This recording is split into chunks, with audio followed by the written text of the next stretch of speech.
have we gone to the dark side, Stuart? I mean, possibly. Apparently they have cookies, so. And did you hear about the ice cream? If you got upper level of dark side to the ultra dark side, you get ice cream. If you go to the double deluxe ultra dark side, but in that side of the dark side, you actually have to help other people go to the dark side. And then if you get them on your dark side, then you get double platinum dark side, in which you get 2 lightsabers, cookies, chocolate, and an ice cream van, which you get at your house for 1 day a week. Damn. I need to step up my dark sideness. The more people you get on the dark side, Stuart, the more benefits you get as a double platinum member. At some point, you'll be regional manager of the dark side, and at some point, district manager, and And at some point, emperor. Well, I mean, let's not get ahead of ourselves. Hi, guys. If you work hard, Stuart, you'll get there. But it's not a period scheme. It's not. No. But it is kind of. Hello, everyone.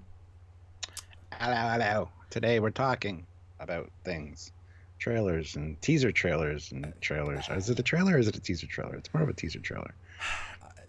Yeah, I would call it a teaser, although I think it's a full trailer in the sense that it is like it's not just a short bit of footage. There's a lot of stuff to it. It's just we've seen most of it over the last 40 years, but most sites call it a trailer out of pure clarity. And Brett Dampman says, "Love you too for ship reviews. Didn't know you do the Star Wars Trekyards." LOL.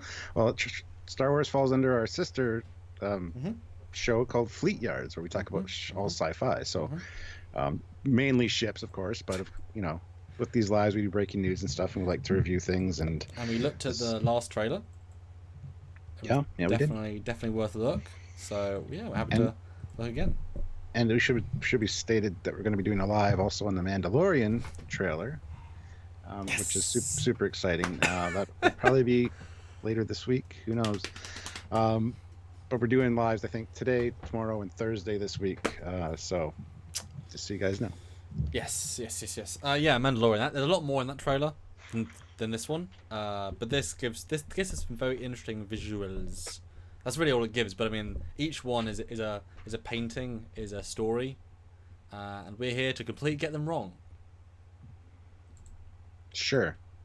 I'm going to share while you talk about things and bobs to our fans. Well, things are, if you look up the definition of things, it's, I don't know what it is, and bobs, same thing, things and bobs and whatchamacallits. But anyway, guys, yes. So as you guys know, these lives are important to the channel. They help keep us going. They make us go. We can be the pack lids and you can help us. And the best way to help us is by doing super chats. Super chats are a great way to get your voice heard, your question answered, all that. We have to read them, and they come up in a separate window, and they're also highlighted, so it's easier for us to see. Generally, the main chat goes by kind of quick, and we sometimes miss things. We do have moderators and stuff that draw our attention to things, but super chats are a great way to get our attention.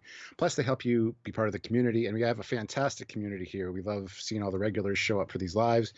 We got a good base of people that really support us, and we really appreciate that.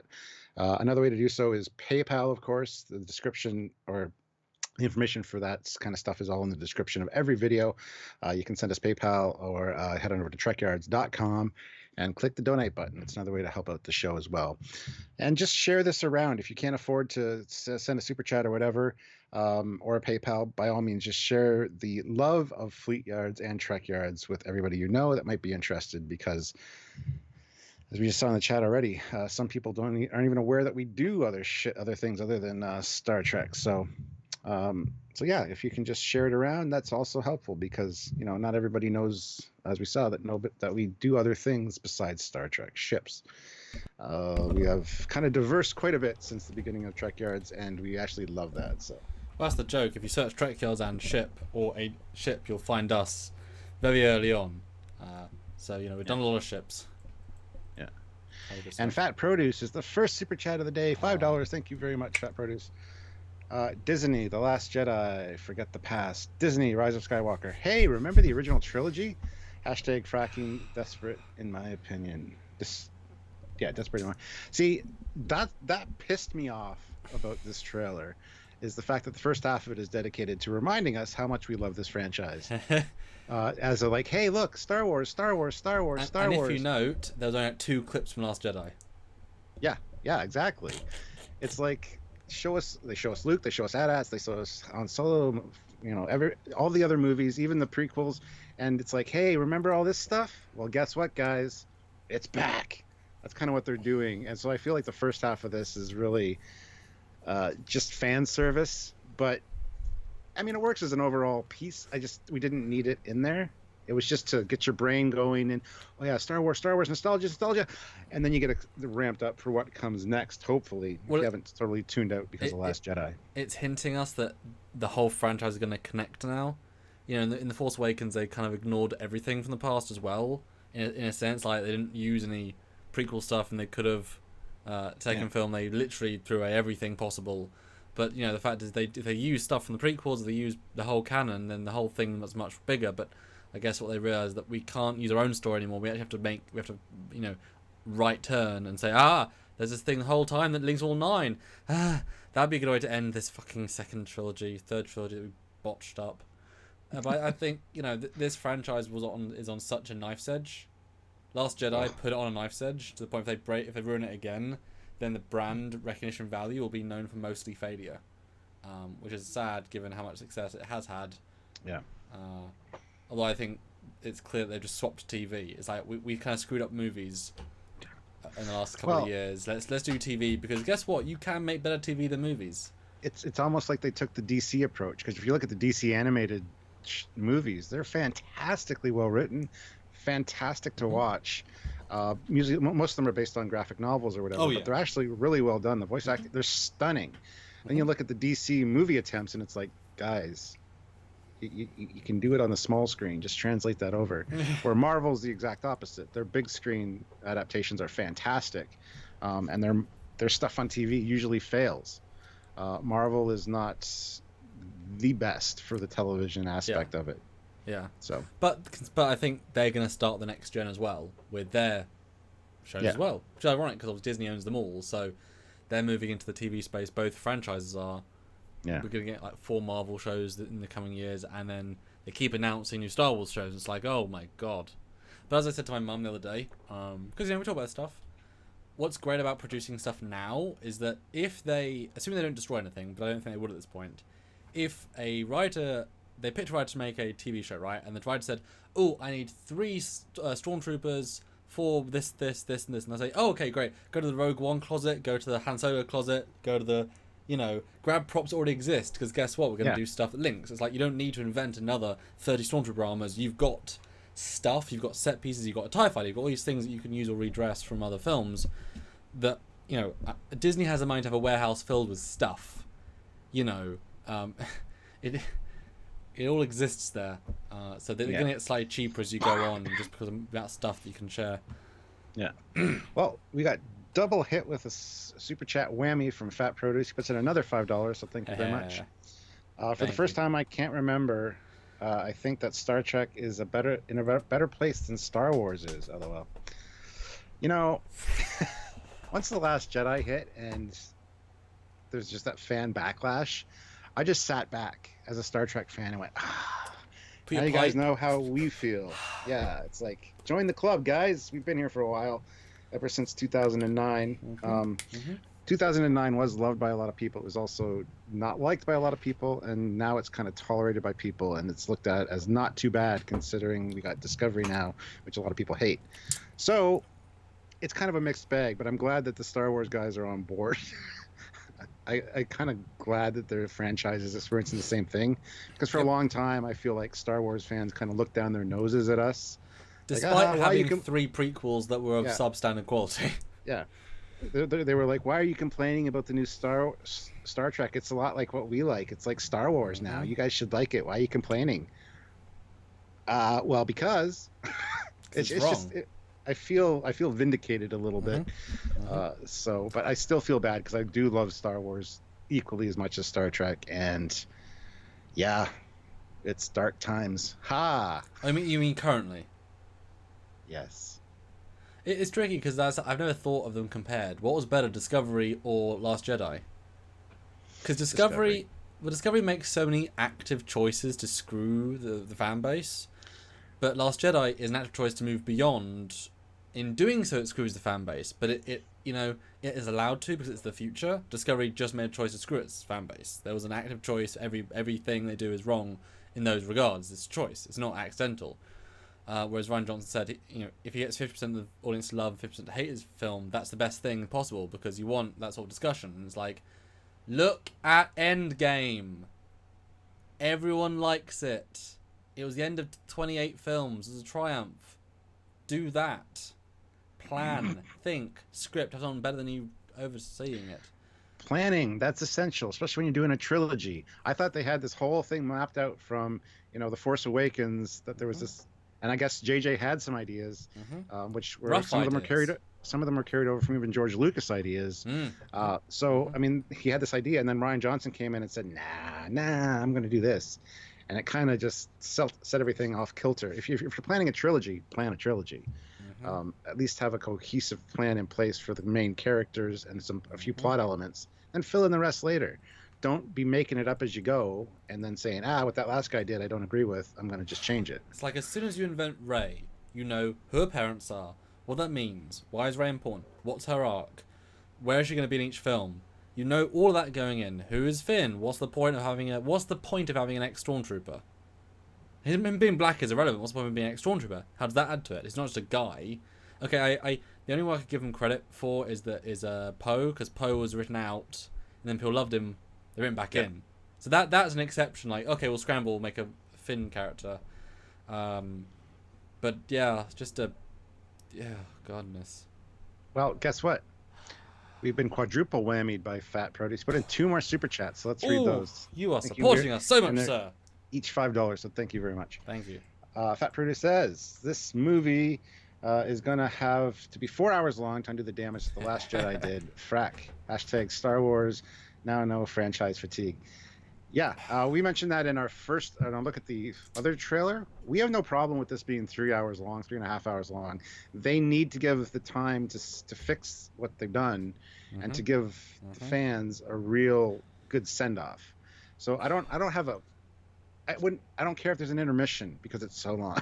As long as I'm sitting in that theater and at the end of it I feel satisfied, I'm fine with any kind of length. Well, this is the last time seeing Mark Hamill in the role ever.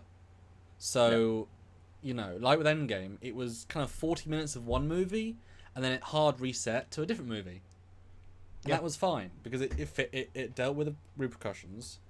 If the first 40 minutes was the rebellion characters going around trying to create a rebellion, like building a fleet in jump cuts, and then also lightsabery stuff with Rey training with Force Luke as if it was all part of the plan, that would be cool. And then it cuts to the First Order coming back and that would be fun. You could make something of it. I think JJ knows that, they have to fix this. They have to make this a worthwhile property. And can you imagine the pressure? Because we've said before, too many cooks in the kitchen is awful. But can you imagine how many people feel like they've got a stake in this in the boardroom of Disney and of Lucasfilm? It's like, how many people are going to interfere with the script? Whereas, or have they said to JJ, you did a good one, we'll give you total power, just make a good one again. But he's not the best storyteller. He really, really isn't. Well, let's get to the last Fat Produce super chat, which hopefully won't be the last. But did anyone notice that the Star Destroyers in this trailer were the ISD Type 1s from ESB forward? I don't know what ESB stands for, but yeah, they're the old style. It's been mentioned that it might be a mothball fleet, just a fleet that's been put into storage. It looks like they are. They're sitting, nicely stacked. So yeah, hard to say. I mean, again, and that's that callback to nostalgia. Look, this is the thing that you guys like. Let's pull it into this movie to win some fan cred. And it's not rocket science if you write things in cleverly. I mean, look at Temporal Anomaly. The film is all fan service every second, but actually it's not, because there's all an integrated. There's reason for everything, Yeah. Yes, finish the chats and we'll jump into the actual images. There's stuff to talk about. Oh, another Fat Produce for $2 this time. Thank you. Ryan Johnson loves the smell of his farts too much. Everybody loves their own brand, eh?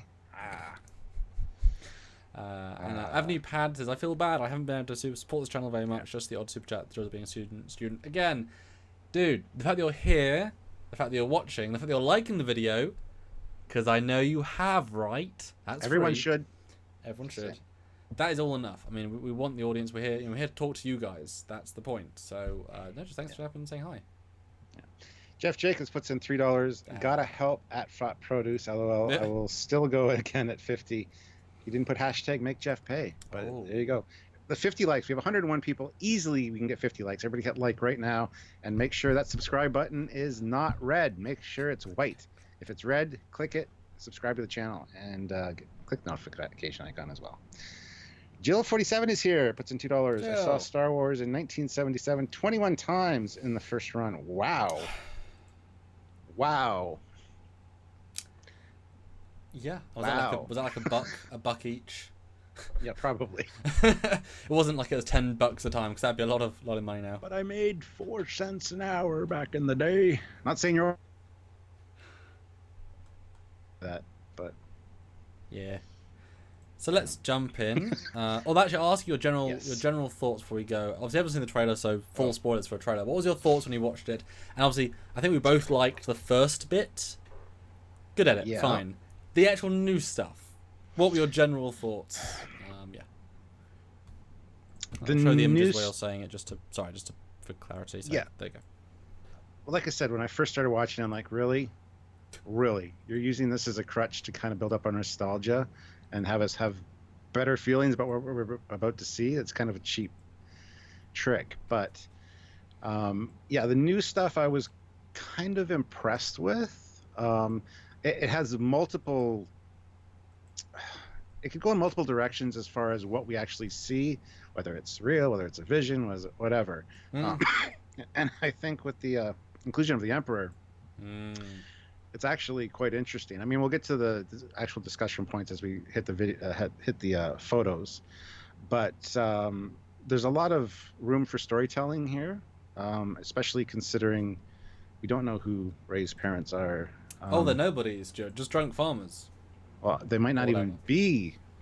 She might be a clone of the Emperor. That's why she's so good with the Force right off the hop. See, now that's... I hate that for the other franchise we're watching, the clone of the... What was that?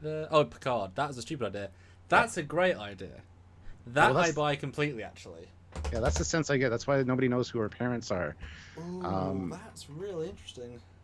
And considering the last scene with the double-bladed lightsaber, I mean, a lot of people have been saying that's just a Force vision, like Luke when he kills Darth Vader on Dagobah, and sees his own face. Yeah, it's like a vision of the dark side, and it could very well be. Like I said, there's a lot of storytelling potential there. But if it turns out that Rey is actually evil this whole time, it really makes you re-examine her whole run through this trilogy. And it explains away a lot of the things that people are complaining about. The fact that she's so good with the Force without any training, and and we've kind of got hints of her this dark side, light side, ever since The Force Awakens. The first picture I here have in the folder, I included that just because it's got the blue on one side of her face, the red on the other side, kind of like symbolically she could be either one. But they've done that a couple of times. Not for good lighting is good. See, there's a lot of this stuff that I've said before, as you often say with the Star Trek side, is that the expanded universe, the no longer canon stuff, is better than the stuff that was in the movies. Yeah. More thought out, more creative, more imaginative, without like a budget, more developed characters. I read a 13-book series about one fighter pilot, like one fighter group. And then a 47 war book arc. Guess what? There's more story in 47 long books than there is in any of the movies. So they're better, hands down, no question. Especially when they build on each other. So once you've read 14, you have no more about the characters and la. Plus, they're done by people that really love the franchise. And therefore focus on that. It's not done by a corporation looking to make money. And not done for fame. You don't really get famous writing books. Yeah. You don't really. Except for Timothy Zahn. But he didn't mean to be. He didn't mean to. I know. Love that man. Met him. Good guy. But the clone thing was always a big part of the post Return of the Jedi Emperor storyline, which I've talked to you before about how, his body was dying, or when his body died, because he's so evil, so dark sidey that you can host in other bodies, but no body except his own could actually hold his aura, and so he made different clone versions of himself at different stages of his life, or they wouldn't be able to necessarily hold him forever, so he had to keep cloning himself. And so in his secret inner galactic core stronghold, he had literally just a clone chamber, and so that's why many years after, Luke couldn't actually win until he destroys the entire clone chamber, because otherwise you can't actually kill the Emperor. And so the idea of Rey being a clone is absolutely brilliant, because then it explains basically everything about her. She can be a Mary Sue, because guess what, the Emperor was a evil Sue. I mean, he could do everything. Why not? He's the most, he was always meant to be the epitome of evil and whatever. And so either the Emperor, who's only a certain level, used, activated Rey, to kill Snoke, or Snoke was actually the Emperor the whole time as a test to get them more powerful, which I'm totally fine with. Snoke, the Emperor inhabited Snoke, because Snoke's having now killed Snoke, he was a boring ass character that was nothing, means nothing, completely pointless, doesn't mean a damn thing. So why not him being controlled by Palpatine the entire time? At least gives another level to it. And explains why he's so confident, just in a robe, just chilling, doesn't care, because why would he? And although I know in the books, before they thought that was going to happen, they explained what his injuries are and what alien race he is and all that stuff. But just the Force is slowly corrupting his body. That's why he looks like a hovel of a man. There's lots of fun stuff there. And then eventually the Emperor will go into Rey and use her body as the ultimate sort of young, fresh. That's great. I mean, that's exactly, And then you say, wow, the clone version of Ian McDiarmid looks hot. Yeah. Well, we kind of went on a tangent there, but I mean, we're going to talk about that as we go through this trailer. But what did you think about the new scenes in this? Your first reaction?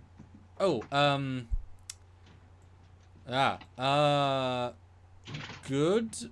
Although everything is so carefully constructed to make us do and say things.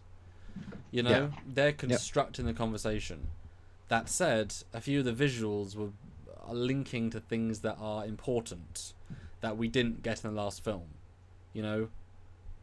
Just simple things missed out, and it's good to see them in there because there's no reason not to have them. Sorry, it's a bit vague, but we'll go into it. But there's a few expectations they should subvert. It's boring to have a battle between Rey and Kylo, because guess what? Rey's going to win again. She won twice, relatively effortlessly. There's no sort of challenge there. So that's an expectation you can subvert. Not have that final fight be actually a meaningful final fight. Maybe a delay tactic for something else to happen. And so she's just there. She's the only one that can hold him off, and he's more angry than ever. But it's not about winning or losing. That's only the sub. That's good. But that's the few things that basically have to reinvent the wheel and show this deeper level, which they're basically retconning all the way in. But if they can retcon the second one to make sense, then I would maybe sit through a shortened version of the second one again. But I don't want to watch the second one again. I just don't want to watch it all the way through. It was not a good watch. Just cut out the planet, the garbage planet. Well, yeah. Well, every real Star Wars movie has. I got a bad feeling about this. The Last Jedi doesn't. I mean, it's said that BB-8 says it at the beginning via beeps. It should have the phrase, I have a bad feeling about this, in the movie. It doesn't. So you can consider that not a real Star Wars movie. It's simple. This one will have it. So all of the real Star Wars movies just have that phrase in it. You always had a great idea. They should totally release, when they release like the trilogy box set, re-edit the second film and add new scenes in it, like cut stuff out, and they can change it after the fact to retcon a few bits. Yeah. I mean, if they were clever, easily doable. The new director's cut, we threw the director out cut. Everybody hopes for that, and there's petitions for it, but it's something that'll never happen, unfortunately.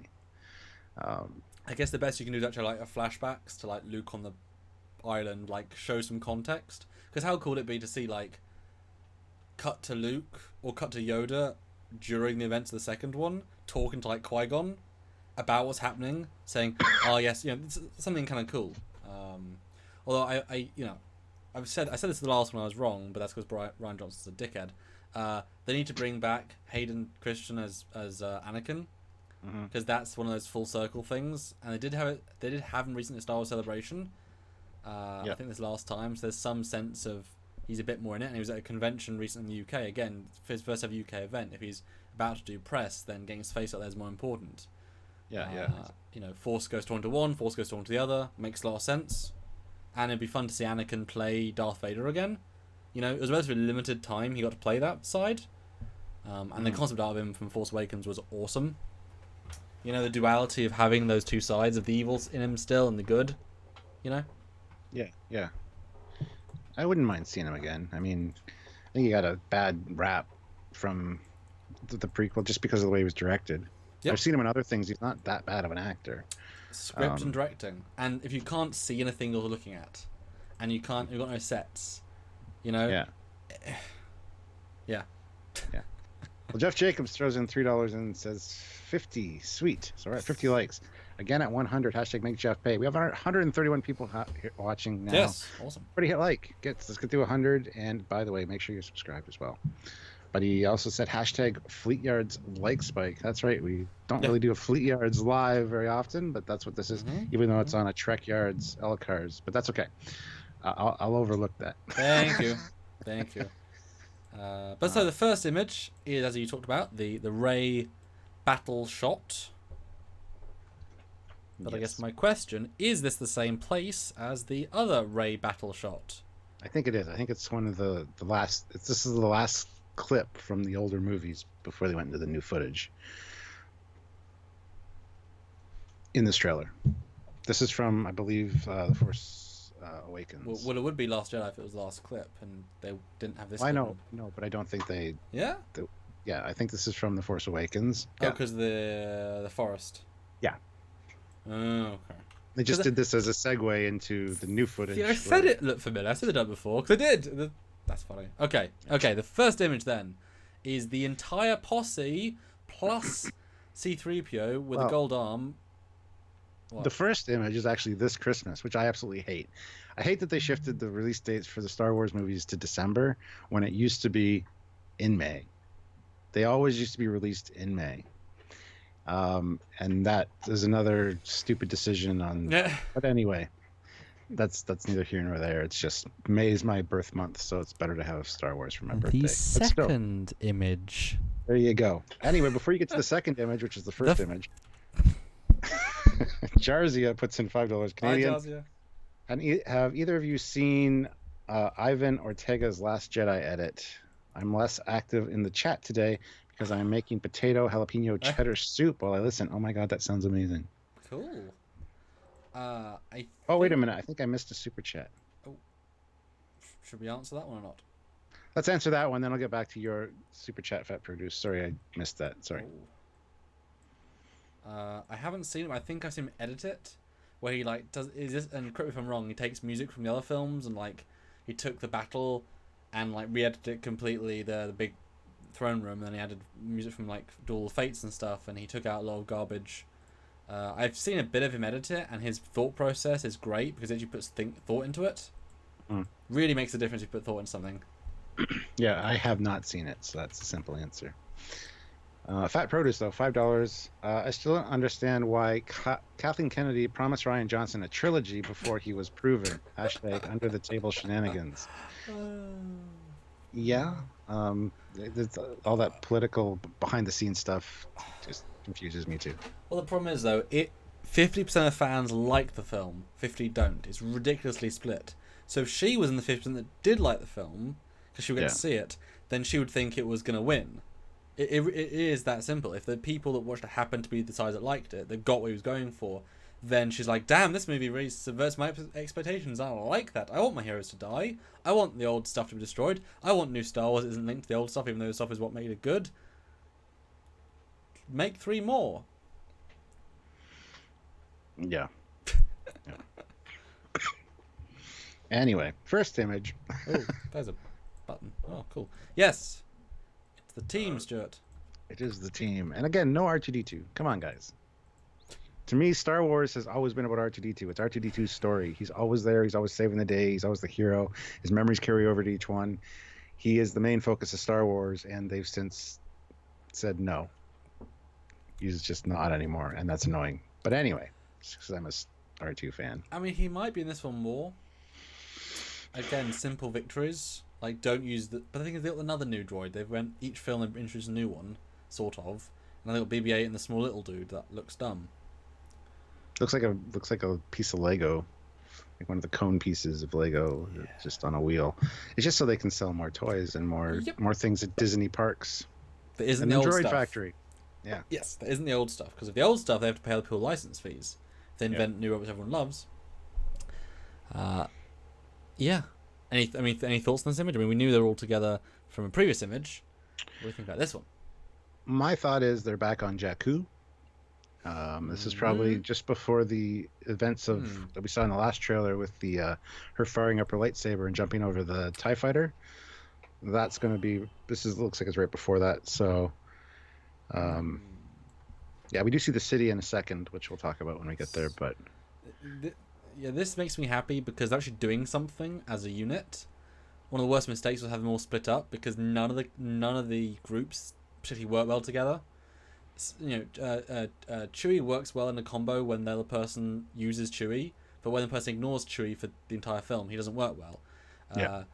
Finn being consistently abused by a strong female that hates him for no real reason doesn't make him have a good dynamic, and he put Finn with an uninteresting lady that ruins half the film, like the end bit with the kissing. Like, again, doesn't work well.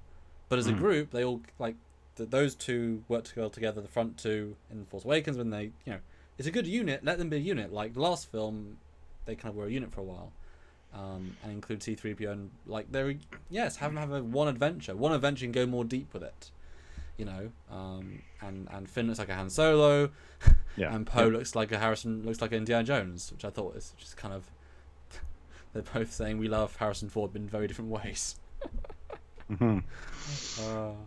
Yeah, I got to admit, I like the outfit that Poe Dameron's wearing there. Looks good. Now I'm looking at Rey's lightsaber because we know that was broken. But if you look, it's actually got a new piece where the split was. So because it's not the same, it's got a new button in the middle. Or is it a brand new lightsaber that she invented but looks very similar to the old, although incredibly similar? Because it's got a piece wraparound and a piece that goes forward. So I guess she stole the pieces and repaired it? Well, to be honest, that looks a lot like the one we see at the end of the trailer that folds out. It looks like that centerpiece is the fold point. That's interesting. No, it really does. It's the same color, I think. Yeah, but those are too long side by side. But... I mean, I'll bring one alive in a sec. No, I mean that's. Well, yeah, if it's... I mean, it's clearly Luke's a variant of Luke's, but the other one is too long for it to be. Oh, you mean the the lightsaber on her side? Yeah, I didn't. Not the staff. Yeah.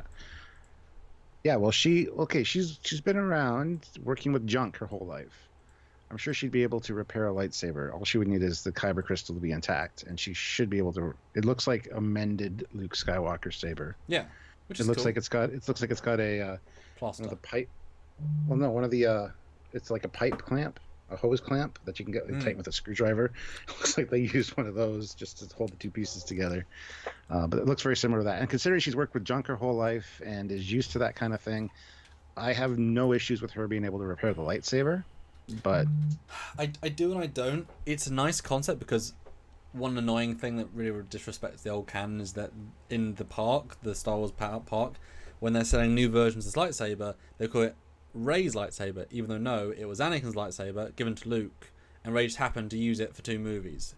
It's not Rey's lightsaber. Now this would be Rey's variant. That's fine. She fixed it. She customized it. That's great. I'm kind of all for that.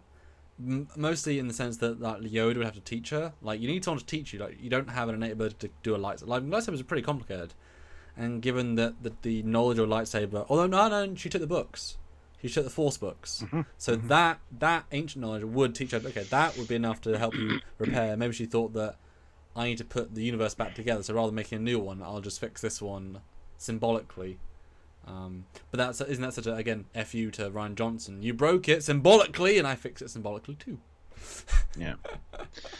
Eugene is here. He throws in 200 or 2,000 rubles. Thank you very much, Eugene. Thank you. Very kind. He says, "Hi," paraphrasing The Simpsons. Hello. Stop it! Stop! It's already dead. I wouldn't believe anything they show in the trailers, and Yeah. honestly, I don't give a flying F anymore. See, I do. I'm as much as The Last Jedi put me off. I'm still a fan of Star Wars. I still want it to be good. I'm still hoping that this has potential. Mm-hmm. I mean, Lando's back, a lot of other things. Mm. You know, so I'm hoping for the best, obviously, and I really want this to be a good send off. And I think maybe JJ can pull it off. It's the same with Discovery. Same with Picard. We want the best. We actively like these franchises and want them to be good. We don't wish ill of any of them, and it's up to them to prove us right or wrong. Yeah. I mean, I was so they've created such a poor expectation that they can't but make a better film, you know. Mm. You couldn't not make a better film. So, yeah. Yeah. And there's a little comparison picture, Stuart, of the two of the. I really think it's Luke's old saber just fixed. Yeah. Which I'm fine with. That's kind of cool. Or it might be a clip, but they snap on by the end. Yeah, I'm just happy to see the whole gang. A team film is good. You know. Speaking of, though, the next picture, big chasmy things with a big city of people. Obviously, the exact same scene cut. Although they just landed the Falcon, you can see the Falcon on the opposite side. If you go back to the group, so they obviously this is a mission, and it's not a tricky mission. They landed, they said hi. So this is obviously a fetch quest sort of thing. Yeah. But the question is, are these Jawas? Are they Ewoks? Are they a new race? This is unhelpful as to what. I even sharpened it to nth degree. What was your gut when you saw it? I just felt like it was some kind of outpost, or not outpost, like a colony or whatever that's on Jakku. It's going to be new creatures, I'm sure. It does look like they're almost Jawa-like from what we see, but they're obviously having a celebration. There's kites flying. There's like fireworks going off, like dust things. There's some kind of celebration going on. As to why, I don't know. Maybe the fact that the Falcons landed and the rebellion's here to help us or something, or it could be something unrelated to that as well. It's really hard to speculate. Really hard to speculate. Yeah, they just happened to come on their life day. Yes. See, the fact that we know they're going back to Endor and the second Death Star makes me think this is Endor, and another, because if you want to message climate change, that if you let a super weapon explode and fall into the atmosphere and cause massive pollution, you will lose your forests. I mean, what more imagery do you want to climate change than a big weapon destroy? But if these were Ewoks, but obviously we're 20 years later, Sandwoks, well, that'd be interesting. And it's like, wow, Endor really has changed. I mean, you've got the massive watery bit, which is not like you'd think Endor would look like, and this is this. I mean, if you watch the Ewok Adventure and Caravan of Courage, those two made-for-TV Ewok movies, there are areas on Endor that are like this, mountainous and desert-like in those. So, I mean, take them as canon or not. I enjoyed them when I was a kid. I have the DVDs upstairs. It's a possibility, and I like that. I do like the fact that the deforestation of Endor could be a result of the exploding Death Star. People have said, minutes later, the atmosphere just gets wiped off the moon. Yeah. It is exactly something that would happen. So explain why they're celebrating, because they know what a Falcon looks like from their 20 years ago texts. It lands. Yeah. They need to go find Death Star, something, and these guys are going to help, because obviously we're friends with Ewoks. I mean, not that I really want to see Ewoks again, really. Again, if they were Wookiees... I don't think most people don't, so I don't know if they would do that, but again, it's a good callback. And if you're going to Endor, this makes sense. And so if it makes sense, especially if you want to go something kind of fun, like maybe, because it's been 20 years, you actually taught the Ewoks to speak Basic, and so they're actually speaking Ewoks. And so you actually have a communication, you actually have scenes with Ewoks, and obviously they've got more culture, they've got more whatever. I mean, it can be kind of cool to have like little Ewok friends with blasters and yub, hello guys, how you doing, yub? Another thing you have to keep in mind too was and a lot of people forget this entirely, is that Yes. Endor was actually a moon. It was a forest moon. It wasn't the actual planet. So it could be that the planet itself is also inhabited, and the piece of the Death Star we see is on the planet that, or one of the planets in the system that Endor was in. Oh, so he's like Ewoks, but from that planet. Or something. I don't know. Yeah, it is a forest moon, so it's not actually a planet. It was a forest moon. I feel like Endor, the planet, is a gas giant. Yeah, it was a gas giant. So the planet can't be whatever. Okay. I wasn't sure if it was a. Also known as Tana among the Ewok species. So Dada was the cyan gas giant planet orbited by the forest moon of Endor. The name Endor was also sometimes used as a forest moon. The planet Endor was never visible in any scenes of Return of the Jedi. The novelization claims that Endor was destroyed sometime earlier. The moon now orbits a star. Well, that doesn't make any sense, does it? Yeah. I don't know. I mean, do you want to see Ewoks again? Of all things to pull from? I'd rather see Jawas personally. And since Jawas are scavengers, possibly capable of space flight, I don't see why they wouldn't be. I don't see why they wouldn't go there, considering all the pieces of the Death Star that are there. So, but if you talk about we all didn't want the same trilogy again, how much of an FU? First one is just New Hope again, plus Return of the Jedi. Second one has Assault Ice Battle with walkers. Third one has Ewoks on fucking Endor. Oh my god. Oh my god. At least the first one's about trade negotiations. The second one is about fighting a clone army. The third one's about killing Sith. That's all different. But I mean, I again, if these like side quests, if it's like a side quest to get to the thing, like this is a fun bit of reference. You see, see that could be why C-3PO's there, because in terms of like, why would he be there for most situations? He's not been brought on most missions, but because the translator and also Mr. Godman, so that actually links in quite well, and they're friends with Chewie. Yeah. So in terms of connective tissue, that actually fits in really well. Yeah. All that being said, I have a feeling this is probably Jakku. Just saying. Rey going back for some reason. What's that reason, though? I know there's nothing I don't know. to speculate, but I don't know. I just think it would be maybe to find out who her parents are. She's got some evidence or something. I don't know. Before we move on, though, Jarzia puts in $5 Canadian. Speaking of super weapons and environmental damage, apparently Donald Trump proposed nuking hurricanes before they reach the U.S. # radiation everywhere. I mean, theoretically, blowing up a hurricane before it can get really big, it makes sense. But yeah, nuclear, no. And moving right along, David Bessig puts in $5. Hey, David, how's it going? Hey, man. JJ said the desert planet is Passana. This party place is in a spot called the Valley of the Moons. Well, there you go. There's actual JJ quote. Of course, he has been known to lie. Yeah. Before. It's not Khan, it's John Harrison. Obviously. Right? Remember when he said, "My name is Khan," everyone's like, "What?" That moment. Yeah, I mean, again, the thing is, if they invent, I mean, they look like small guys in robes. Yeah. If they're small, then that's the Ewoks, just the new version of the Ewoks they can sell. I don't know.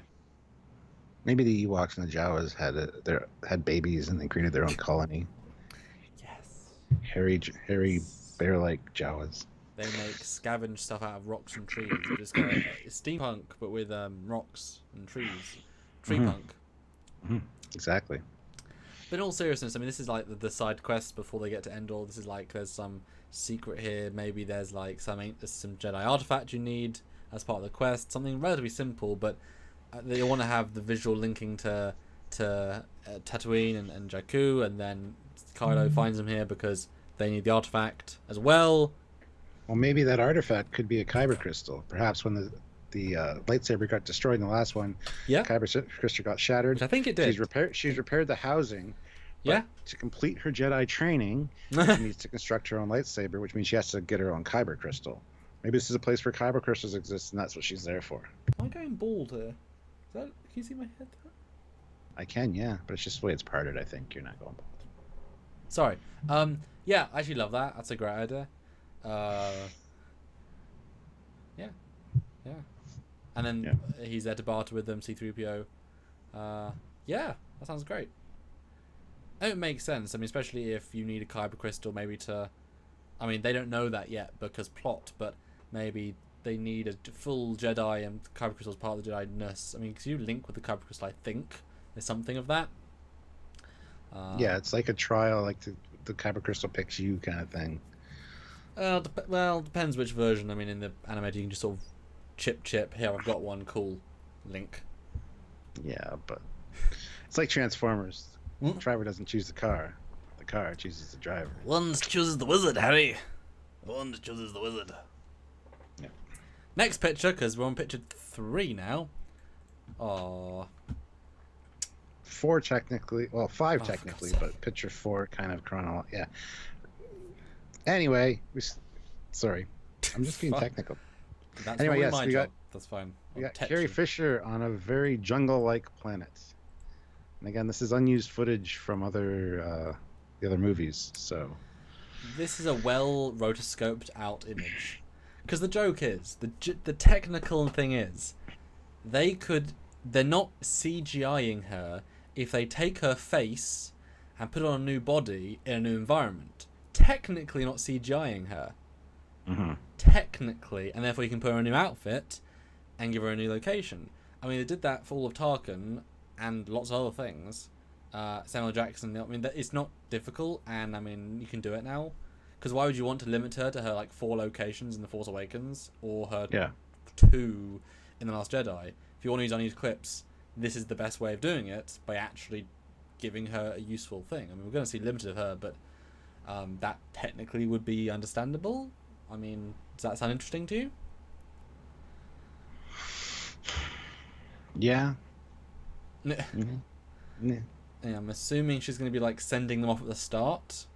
Like, we've got 1 scene worth of her, let's do it at the start. It's kind of like a Genesis of the mission, you know? Mm-hmm. Well, as I said at the end of the last one, after I found out Carrie Fisher had passed away, I thought this one would talk about her funeral in the opening crawl and how that was a rally cry for the rest of the rebellion, or the resistance, to get together. 12 of them left, Or so either in the opening crawl or the first scene is her funeral. That apparently is not going to be a thing happening. I know this movie was supposed to focus more about her character, and that's changed quite a bit now, obviously. Yeah. But I think that would have been a great way to start it, to be honest. So I don't know how they're going to use her in this. It's gonna be interesting to see, for sure. You know, I've gone on record a few times saying CGI the shit out of her. Like, at the end of the day, she would have wanted you to reanimate her dead body, in a sense, through CGI. Like, give the character the end she deserves. Don't limit yourself to the reality of it. I mean, it was, Tarkin. There's so many other times you've done it. Use it limitingly, but if you need to do a fully digital layer to make some scenes work, please do, because you can actually tell character story. Or is this a flashback? That could be a nice way of like. I still think Harrison Ford will be there somewhere, in a flashback format or digital de-aging, like linking something in. Maybe it's like the secret to defeating Kylo Ren, because then you do get all 3 in the same film properly. Force Ghost, past self, dead but using old footage. If you give him enough, Harrison Ford would be back. Enough money though. If you literally threw a house at him, if you threw a new plane he would at be him, dead. He would be dead. Hey, he's Harrison Ford. That's true. You didn't think about that, did you? No. No, I think if they paid him enough, and for digital de-aging, so it's not like the same, I think he'd do it, especially since they're so desperate, I guess, especially if it's in a flashback. He doesn't care if they're desperate. But if you can pay for your kid to go to Aruba for 6 months on 1 paycheck, because imagine, right, if this film has a scene, this is a flashback to before Luke left, and it's Harrison Ford, Mark Hamill pre-Ghost, looking good. Awesome. That'd be awesome. Customized, re-edited Carrie Fisher and a de-aged Harrison Ford in the same for 1 scene. That's all you need to make this film better, and then you can still have Carrie have died, but then you get this flashback, and that means something, and maybe Force Luke is telling Rey about this meeting, and he uses Force memory to tell you about it, and then we cut to it, and it's this good meeting on this planet between these 3 people. That would be awesome. That's what we all want to see. I don't have faith it's going to happen. Sorry. Oh no. But But again, if you want to fix something, then go the mile. I mean, what do you guys think? Is that interesting? It is. It absolutely is. I would love to see them together in one scene. That'd be fantastic. Because I feel like if he said that to Harrison, he's like, Harrison, we messed up.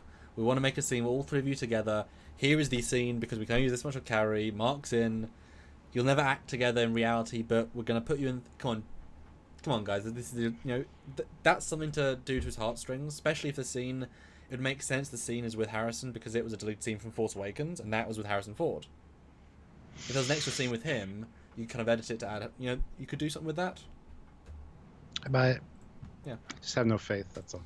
No. And Fat Produce puts in another $5. Thank you very much. It looks like Leia is getting out of her photon tube on the Genesis planet in this shot. Oh, yes. That's wonderful. That is wonderful. You never know, man. You never know. And actually, well, Bill Barkley says, wasn't the end of Rogue One have creepy CGI Leia? Yeah, I thought it was great, personally. But that's just me. Creepy CGI face one, even worse if it's not technically CG. Although, I don't know if have you seen Alita Battle Angel yet? I have it. I have not watched it yet. So there's quite a few versions of characters where they have their real face on a CGI body. I mean, their body's also acting, but I mean, one of them, the main of that looks really good. I mean, it's weird as hell, but it works really well, and so this is not something that's unusual. And again, Island could do absolutely anything. Anyway, next, the story of a generation. No, we hate it. Fix it. I hate when they say that stuff because they've so ruined it that it really, really, really isn't. Yeah, exactly. Yeah. Laughable. But yeah, then we get a bunch of ships. Jump in some X-wings, new X-wings, some Y-wings back there, some B-wings, some A-wings, and another ship that we don't know what it is, and then one of the Tantive 5 or whatever. 4. Iridium Corvette. Blockade Runner. Yeah, lots of names. But yeah, a lot of old ships, callbacks, and I don't see any old X-wings. There might be one or two in there. That's the new style X-wing, which I prefer the old one personally. This one's actually too sleek, ironically. Yeah, I like the bigger engines on the older ones. I mean, isn't this just the most perfect fleet configuration, though? I mean, this is all you need: A, B, Y, C, G, F, D wings. I mean, that's a really useful fleet. This is the alphabet formation. Yeah. No, seriously. But this is good because this is. I know people are asking why the hell are there not either the Y wings or the B wings? The two on the, is that right? The one of the fold out two and the small ones with the big engines. It's the Y and the B wings. Yeah, the Y and the B wings. Yeah. The A is the small one, the X is the X. Okay, good. Because those two are the bombing ones, with the B wing being the actual bomber. And so why the fuck did they invent shitty bombers that are worse than anything we've ever seen in Star Wars in the Force Awakens, Lost Jedi, which then got destroyed, when one fleet of these fast bombers can take out lots of things. So it's good to see the correct fleet back. Mm-hmm. Yay! And no other new ships except that one mystery ship there. I'm fine with that. When I first saw this, I thought it was the Falcon. And then when I rewatched it, it's like, that's not the Falcon. Just for that, it's a quick shot. Like, these all are quick shots. Yeah. But yeah. But I mean, they're all going to be updated versions, which is a-okay. I mean, the A-wing version we both thought was better than the old one, and we did a comparison. It's actually better. Yeah. And Tantive 5, great. I mean, that's a good-looking ship. The other one of the other ones people thought was it was Ghost from Rebels. Although it's not quite the right configuration. Obviously, it's been years since Rebels, so I mean, it could have changed it. But I mean, it's not the main configuration. But again, they do need new ships to sell to people. But this is just a good-looking little armada, and I can imagine either maybe they scavenge, because I mean the Resistance was down to one ship and 20 people, nothing else, and no one chose to come to their aid. So it makes sense if they went to like a salvage yard and stole/fixed old ships, and it's like we have to use the try and tested stuff. Marvin R says ABXY. That's a gamepad configuration.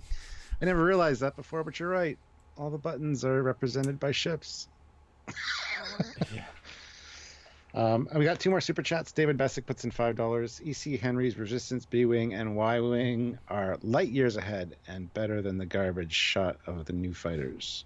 I mean, yeah. And Jarzia puts in $5 Canadian. Thank you. There's a theory that episode 9 will involve time travel, maybe via the world between worlds from Rebels. The first trailer had the Falcon with its old dish. Yeah, it could be a new dish replacing the other one. Who knows? I'd hope that would be a quick and easy fix for a lot of things to include time travel in this movie. But it's not really, it doesn't feel Star Wars. I know there's a precedent with it being in the show or whatever, that there's a time travel thing, but it could be done well, I guess. I just don't want to really see time travel in Star Wars unless it's done well. I mean, maybe like forced time travel. Like, I want to see a tech time travel.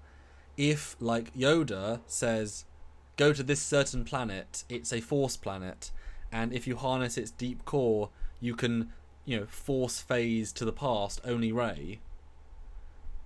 Okay, that's... but because she's, like, some uber powerful, there's a reason for that. Like, she was born by the force to go back in time. Like, if there's a logistical, forcey reason, but not like, look, we have a time machine. It's like, oh, good. Mm-hmm. Great, thanks. Although I want to say Tanzari's comment was great. My guess is that mystery ship in this shot is the Lady Luck, which is Calrissian's ship in the expanded universe. That's a great idea. I would love to see that. I don't know if they've ever shown a picture of it, or at least potential. But I like this image. I think it's nice. Well, I know that someone said in an interview that JJ has a fetish for ships in atmosphere. And he does, even the Enterprise. Yeah. And I'm totally fine with this sort of shot. I mean, like I say, it's the content that matters more than the shot. A beautiful shot can be beautiful, but unless there's content to back it up, then a beautiful shot is just a beautiful shot. And content is the most important thing.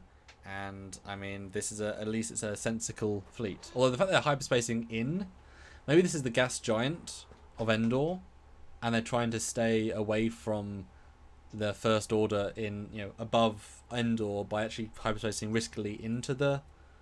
Because this doesn't necessarily feel like a planet to me. Could be, but it's kind of risky to hyperspace into anything like that. Yeah. Sorry, super chats. Yeah. I was trying to get through a shield.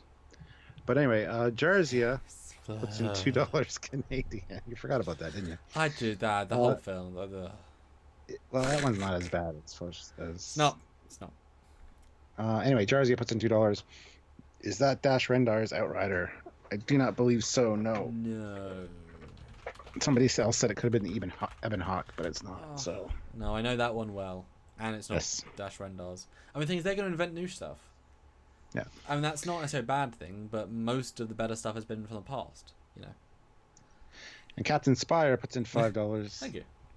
I got it. They have time crystals, which are kyber crystals. Once they use them, they will unite the universe. Then we will finally have our Star Trek versus Star Wars. Yeah, that's right. They have to go to the monastery planet to get the time crystal. Bortith,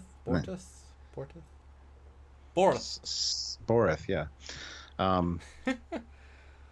mean, could be. They look like kyber crystals. So. And Ninja Chris 77 says Trekyards. They have red stripes again, like the old movies, instead of blue ones from Force Awakens. Time travel. Well, it's a red squadron. Squadron color, yeah. Yeah, it could be any color. We've seen yellow and all sorts. But good for trying. David Bessick throws in another $5. Thank you. Also, sorry for negativity tonight, but I hate what they're doing so much, and I feel no matter what we get, it's going to be messy and disappointing. We're just expecting that now. See, I'm kind of annoyed with all the negativity about this. It's like, I hate this. And they complain about everything in the trailer, and it's like you got to have a little bit of faith and hope that they can actually bring it back to what we want.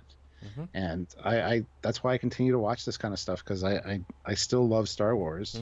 Just because they made a bad movie doesn't mean that all the other movies that I've enjoyed are now shit or gone and I can't watch them. They still exist. They're still there. And it was Rian Johnson that made a bad movie. It wasn't the people behind the scenes, because he got to write and direct it. Like, it was him. Force Awakens wasn't a bad movie. It just wasn't a good movie. It's that straddling that fine line of, boy, you really recycled the hell out of Star Wars. Please do something better. Well, it was trying to get the nostalgia, the feel back for the original Star Wars. I And think. it's also that easy mystery box starter, but you need to actually have a, Oh, the mystery box. Yes. he's bad at that. Bid Horley 12. I butchered that. You're welcome. We've never seen any hint of any Force user being able to time travel. For Raid suddenly developed that power and asked that to be absurd. Not what I said. I said Yoda can teach her the power because he's been a Force ghost for like 50 years, and he learned Force Ghost from Qui-Gon Jinn, who learned it from no one. He just learned it by text or whatever because he was the first one to ever do it. I mean, there's and because the Force, if the Force can impregnate, well, no, I guess we said Sidious impregnated Shmi, but like, if the Force wills it and tells Yoda how to do it, then Yoda, you can learn things. That's how they've all got the uber powerful. The Force couldn't make Yoda do lightning until he could. I guess he learned that in the years between. Yeah. Why couldn't Obi-Wan just force lightning? Everyone. Wouldn't that have been great though? They should do a re-edit where Obi-Wan in the New Hope says, "I should become more powerful than ever imagined." He gets killed, and then suddenly Force Ghost like, "Turn around, Vader." What? I told you. Luke, run. We did it. Like, lightning as the entire Death Star blows up. It's like, I saved everyone. I'm great. We did it, Yoda. We did it. Yes. Wouldn't that have been great, Stuart? Yeah, sure. Oh, one thing we forgot to mention is the voiceover for this. It's Luke saying that we've, thousands of generations live within you now. We've passed on what we know, and then it fades to the Emperor talking about how now it's your time to be destroyed. Almost your time to end. Yeah. I mean, that's such a cop out again because the last one wanted it all to end, and it was only by accident that she took the. Yeah. David Bessick, $2. But for real, incoming ripoff of the Katana fleet. Yeah. I don't know what that is, but okay. Speaking of, next image, you've got the Star Destroyer fleet, what looks to be hundreds. Yes. As previously mentioned, they are basically the original, the legit original one.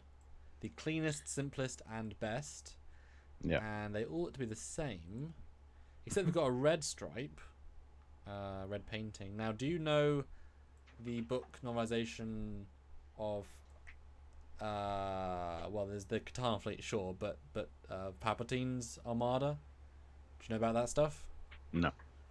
So in the books, the idea is that when Sidious died, it took him a long time after he managed to get out of the, because if you're that powerful Force user, you sort of infect anything you're around for long enough. So the Death Star 2 was sort of dark side infected, and he was not powerful enough to escape its aura when he was dead.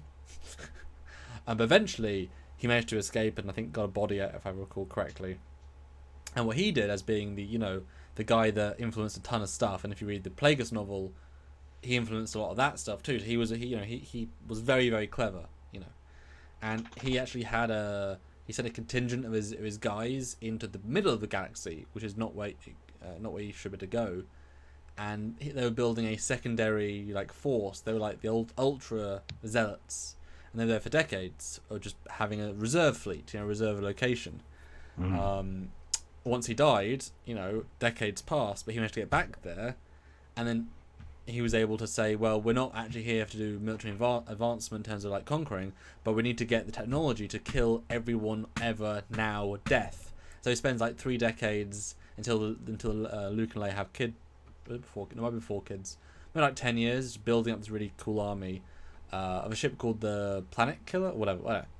But they also make new Star Destroyers and stuff. And so the idea is that he had this reserve force inside the middle of the galaxy. Now, the way hyperspace works in Star Wars is that you can go anywhere if you have a safe course, but you have to plot that course first. So, in the olden times, adventurers would plot a new course and try and traverse it. Once you plot it, you can. That's why you need maps and stuff. And so, you could get to the core, but you're most likely going to die trying. Whereas they actually had the way to go in. And so, they had this fleet, and they went out and they did a lot of damage. So this could be Palpatine's reserve armada somewhere, and they happen to be the early ones, although I think early ones are still pretty deadly. I got no issue with that. And it seems like this first picture of the Star Destroyers actually comes after the next two pictures, because honestly, the next two pictures look like it's like a mothball fleet just sitting there, or something in reserve, as you said. But it looks like none of the lights are on. Nobody's home. Yeah. If you go to the first one that you see, Yep. there's lights on all the ships. Looks like some of them are starting to move up, kind of out of formation. Yep. So I think it's out of sequence, first of all. And it looks like they're also sitting in like some kind of nebula, probably to hide the fact that they're there. Yeah. 100%. So that's interesting as well. I mean, it's a beautiful visual, especially if they actually respect the fact that they established in JJ's film that with the destruction of Starkiller Base, the Resistance weren't a particularly strong force. That's why they were allowed to build for years, because they weren't a particularly strong force. And only with their super weapon were they a force to be reckoned with. And then it was retconned they were powerful in the next one, but then also their entire fleet was destroyed. So it makes sense they'd only have a couple of because I mean, wouldn't you send most of your force to kill the last rebellion? Sure, why not? You can say that, and then if they go sort of destroyed, it takes years to build a Star Destroyer, and you haven't got the resources to build one. So yeah, they'd go back and find the old reserve fleet. Well, what they're doing is they realized after the last movie that the new Star Destroyers are way too slow. So they're going to go out and use the old school ones that actually can move, maybe. I like that. David, it's a good idea, though. David Bessick and puts then more in fuel $10. efficient. Sure. Because fuel's a thing now. Anyway, David puts in $10. Thank you very much, wow. David. Thank you. This I do want to talk about. They are SD1s, so these ships were built before Episode 4 and put here. Also, they are modified with no hangar, added a big gun below. If that's not a mess up, it's very telling. A big gun below. You're right, no hangar though. I sort of assumed the front bit was still a hangar variant, but yeah, I would concur. That looks like a gun. Yeah, interesting. Yeah, I don't see a gun of any sort. Where are we looking at? So if you wait for the live, there's those black triangles in front of everyone, and there's in the closest, easiest to see. There's like a little sticky outy thing. It kind of looks like a dick, honestly, like a dick out, like a little dick, pointing out over that recessed bit. Yeah, okay, I see that now. Yeah. If that was a ultra laser, I mean, the Star Destroyer beam weapon came from somewhere. There's iterations. So if that was like Mark 001, it's just a really powerful beam weapon. Or maybe these guys all link or all fire at a planet very similar to the species 8472. And they can. I agree. Oh, they are. Yes, I agree. Yeah. No, I like that. Although, to clarify what David meant by the Catan fleet or whatever it was called, that idea was similar, but a little bit different in that there was a battle fleet of quite old ships, like 20, 30, 40 years old at the time they were discovering it, and they were lost in a region of space. They had to be abandoned, and they said they were going to get them back. I think they ran out of fuel, they were a little bit damaged. And it was a massive fleet, like a really massive fleet for the time. They had to abandon it, but unfortunately whoever knew where it was, they died, and the Star Charts got lost, and so people knew for years that if we could somehow find the Katana fleet and the 100 warships, yes, they would be inferior to modern stuff, but 100 warships just being fresh, and if you refit them, and at one point the Empire finds them and then refits them, and then you see them fight for the next few years, and it's quite an impressive thing. It's similar to what we see in Deep Space Nine with the 2900 fleet, and in Star Trek Online they bring that fleet back. That's the Dominion ships coming through the wormhole that just disappeared. Yeah. Maybe something like that happened here. They were on their way to destroy the rebellion and got lost. Yeah. Super Coops puts in £5. Thank you very much. Pounds. Woo. I thought this was a mothballed fleet, but on closer inspection, some lights are on. Yeah. Or maybe it was mothballed, but it's being reactivated. Go FLEETYARDS. That's what I'm saying. These second pictures where they're all in a line that looks like a earlier shot, and then the other one with the lights on seems like they're all manned or powered up, and they're starting to move out of formation. Like go up out of the gas giants. Yeah. And then you see them come out of the clouds, and then you can imagine the one Star Destroyer, with Hux and Kylo. They're like, I thought this would work, Kylo. Why isn't it working? Beep beep beep. Give it time. And then suddenly, they come out of the smoke, and you see literally 100 Star Destroyers. JJ has the fetish for that too. You see the Enterprise come out of the Saturn's ring or whatever with Oh, the he really dust. does. That's probably going to happen here. And that's a good visual. That would be a good It visual. is. And say, here is your armada, Hux. Now we can truly conquer the whole galaxy again. Oh, now I'm Palpatine. I want to conquer it. Yes. Jarzia puts in $2 Canadian. Tector class Star Destroyer variant? Question mark. I don't know what Tector means, but I like the fact they're guns. I actually like that a lot. Because that I like, or even not so much Able 72, but even if they all shot at the same bit, it could burn through a planet's core and hit the middle. Like something as simple as that. Like it takes that many shots. Is cool actually. I really like that. And then why not? I mean, not that. Yeah. But the next shot is Finn and a new lady and a pilot behind them. I think that's the mystery ship we saw in the Rebel fleet. I thought it was the Falcon at first, but I don't think it's the Falcon based on the window there. And the seating and the quite... So I don't know who the new lady is. Glad to see a new character though. Didn't see Rose at all in this trailer. Good. Just don't bring her back. I didn't want to say that, but yep. She doesn't add anything. She actively removes. And again, it wasn't her fault. It was her plot and her writing. She's fine. It's just her plot and her writing. She's in the worst part of the film. I mean, But I'm thinking this is a replacement, or this is Lando's ship. And that's Lando's daughter. Ooh, that's perfect. I mean, it's not racist. It's just it's his daughter, and then he doesn't need to be as action as he could be. He lets his daughter be action, and then you have the next Lando. And then in future films, he can have, "Hi, I'm Janet Calrissian."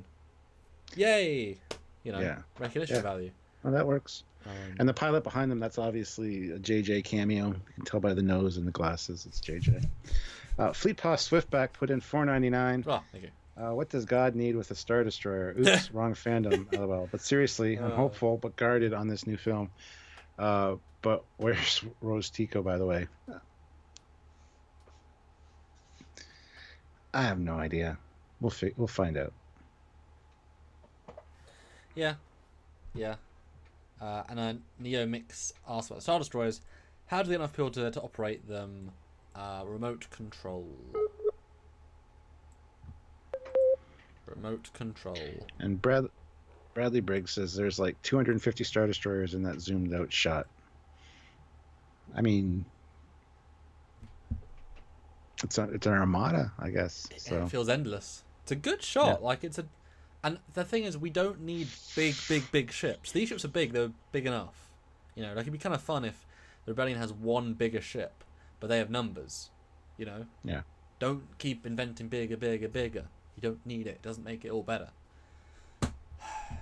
Well, next frame is generation thing comes to an end, but does it? Because there'll probably be more movies after this. But whatever. And then we get an intriguing shot of C-3PO with red eyes. And now C-3PO's been through some crazy antics. He's had his head knocked off. He's been, on the droid assembly line. He's been a god. Had his head dragged through a Jedi battle by R2. He's been through some silly shit. So who knows what this is? If this is just a silly shit moment, or if it's the Emperor's ghost has infected C-3PO. Or... Hello, let me kill you with my lightning. Yes. Oh no, I need hands to do lightning. Oh no. I am fluent in over 6 million forms of execution. Yes. It's terrifying. I love it though, because I love the droids. I love C-3PO. I love R2-D2. I like this. It's just a way to sell in more C-3PO toys. Get the red eye version. Dun, dun, dun. But this is a great shot. I just don't know what context it's in, so I'm excited to find out. It could just be a silly moment. It could also be something dark and sinister. So, or it could just be that he gets reprogrammed when he's trying to interface with the ship or something. And the enemy's using him against them. You've been giving him actual something to do. Yeah. So you have these legacy characters, use them.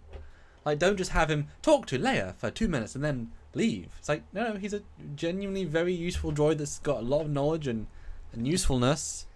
Yeah. Like, use the character you've got, because, he was a character in the previous films, guys. He was a character. It wasn't just a thing. And Super Coops puts in £2. Sith 3PO. Sith 3PO. LOL. I was about to say, maybe the whole theory of Darth Jar Jar maybe we're so close. It was Darth 3PO the whole time? Yep. Yep. And speaking of legacy characters, bring back R2-D2 for Christ's sakes. Have R2-D2 save the day in this one at the end. Have him be important again. Hashtag make R2 great again. Come on, guys. Yes. I miss R2. 151 people watching. Brilliant. What are our likes at? I can't see. 87. We should be at 100 likes easily. Everybody hit the like button right now. Take a second, hit the like button. Also, make sure you're subscribed to the channel and click notify. There's going to be a lot more talk. We're going to be talking about the Mandalorian trailer and another live and a few other things. So if you're into Star Wars, follow FLEETYARDS. And if you're into Star Trek and just sci-fi in general, follow Trekyards and FLEETYARDS. Just subscribe, guys. Yeah, Material Defender puts in $2. Material Defender puts in $2 and says C-3PO doesn't look like he will he'll pass a drug test. Let's put it that way. Yeah, he's been smoking the reefer. That's why his eyes are red. That's great. Although the whole red arm was not a thing in the last film, just so you guys know. Yeah. That was just a thing, just so that legally they'd own that version of C-3PO, so Bad Robot could make C-3PO toys and own a bit of them and make money. Because they want to make money. Each movie, he's got like different components because he's a protocol droid. Their parts are everywhere. So if he has a malfunctioning part, they just replace it with a silver one or whatever's available. So. Just for JJ to make money. Yeah. That's that too. But yeah, I mean, this is I think either it's a bait and switch, like you say. It would make sense that he would be able to communicate with something, maybe with a Sith computer system. That'd be kind of interesting. Maybe they have to crack into something, and Sith computers genuinely resonate with a red energy, so that would be a direct visual connection, rather than something forcey, because that's kind of weird to a robot and force. But if it's like Sith tech, yeah, it could also be the fact that maybe this isn't C-3PO. Maybe this is just another protocol droid that. Because like I said, there's hundreds of them, and they're different colors, and there's probably more gold ones around. So just saying, this could be a totally different droid altogether, and we're just. But with the same voice, obviously, to allow Anthony Daniels to make more money. Yes. No. Maybe. I kill you. Yes. Probably the same voice, just a slight variation. Like the one in the Phantom Menace, the silver one, had more of a feminine kind of voice. Well, yeah. But yeah. Hello, I'm a girl now. Yes. A girl butler. But I imagine it's just like a gimmick moment. This isn't like a thing. But I mean, it's a very simple, good. Well, it wouldn't be hilarious if just like the Endgame trailer they digitally removed stuff. If it's just C-3PO and thought, digitally change his eyes to red. That'll make him talk. They just repaired him. It's a power up sequence. They go red first. They blink for 3 times, and then they go white. And he's like, "Hey, I'm awake now." You know. Yeah. Anyway. Now the next one is a classic beam doing classic beam blowy uppy, and it's red, therefore evil. Yes, and it starts out like boom, and then at the next shot it's more intense and just ripping through. So it doesn't tell us anything. Could be one of the Star Destroyer's cannons attacking a ground target. Who knows? Why not? A warning shot from a bomber in orbit. It could be Rey's new Force lightning.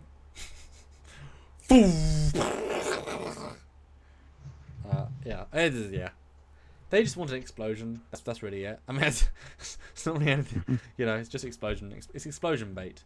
Now the next bit, the next ones. Yeah, there's a sequence here where she's been playing the Force Unleashed, so she's learned how to throw a lightsaber. Yes, and there's even a one of the little whatever they're called, like training droid.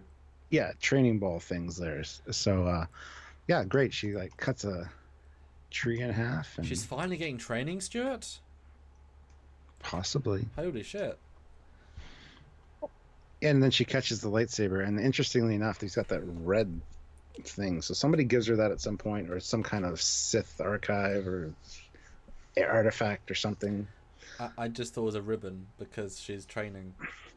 Could be. If you look at shop beforehand, it's like moves. It's like fabric. Well, yeah, exactly. It's a piece of fabric, but it could be from a Jedi Master. It could be from a Sith Lord. It could be from whatever. And she's using it to, I don't. My assumption is honestly that this is the Ghost Luke training program.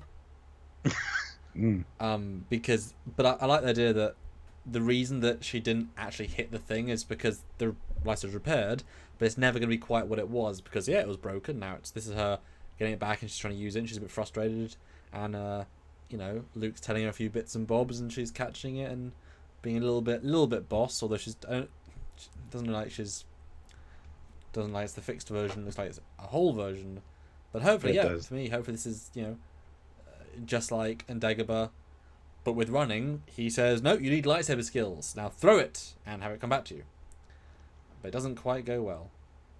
And dystopian guy, yes, we've already called that out at the beginning of this. He says the evil Rey could be her facing her own fear, as with Luke on Dagobah. Absolutely, that was already mentioned, but thank you, and we'll get there when we get there.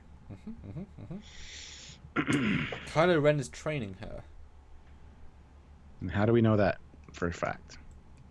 Well, we don't, but that was his thought. No, it looks like a fact with that exclamation point there. No, I mean, I think they're obviously going to do. I mean, this is the imagery of a forest planet, so that we have all different planets being represented. Because yay, nostalgia. Yeah. Yes. Next shot is Kylo walking away from his fighter, and he fires up his lightsaber.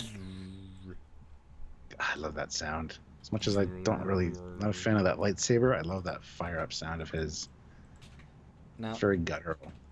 Oh yeah, the sound design is great, and I always loved after the trailer came out and people said, "No, it'll cut your arms off," and then one guy actually did a sword and used it. I was like, "Nah, it's really useful."